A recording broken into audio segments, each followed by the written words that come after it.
আজকে তোমাদের হেলদি রেসিপিতে 3 নম্বর দিনে দেখাবো।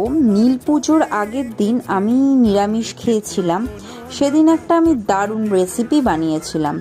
বা কিছু গ্রেট করে রাখা গাজর, অল্প কিছু বাটার বা ঘি, যেটাই তোমরা চাও সেটাতে দিয়ে দেবে। আমি এই পুরো রেসিপিটা করছি প্রেশার কুকারে। সঙ্গে 4-5 পিস আলু আমি খাই না, কিন্তু আমার ছেলে খাবে এই রেসিপিটা, আমি যা খাই ও তাই খায়, তার জন্য দিয়েছিলাম।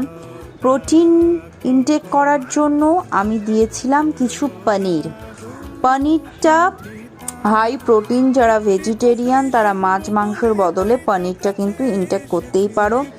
সঙ্গে গোবিন্দভোগ চাল, যেটা টেবিল স্পুনে 2 টেবিল স্পুন, আর 4-5টা মতন মুগ ডালের দানা ভিজিয়ে রেখেছিলাম আমি অনেকগুলো, সেইটা দিয়ে দিয়েছিলাম। আর পরিমাণ মতন জল।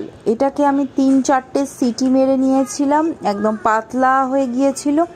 নামানোর সময় একটু গোলমরিচ আর চাট মশলা দিয়ে আমি খেয়েছি, যেহেতু প্রোটিন ইনটেক করতেই হবে। তবে এখন যে হেলদি ব্যালেন্স ডায়েটটা আমি ফলো করছি, সেখানে আমি রাতে কার্ব খাওয়া বন্ধ করে দিয়েছি, যেহেতু দুপুরবেলা আমি পরিমাণ মতন কার্ব খাচ্ছি। আই এম হার্ডকোর ভাত পার্সন, ভাত একবেলা না হলে আমার হয় না। তাই যেহেতু দুপুরে ভাত খাচ্ছি, রাত্রে ভাত খাওয়াটা আমি স্কিপ করেছি। এখানে আমি 2-3টে সিটি মেরেছি, সঙ্গে একটা দারুণ ধোঁয়া ওঠা রেসিপি আমার জন্য তৈরি।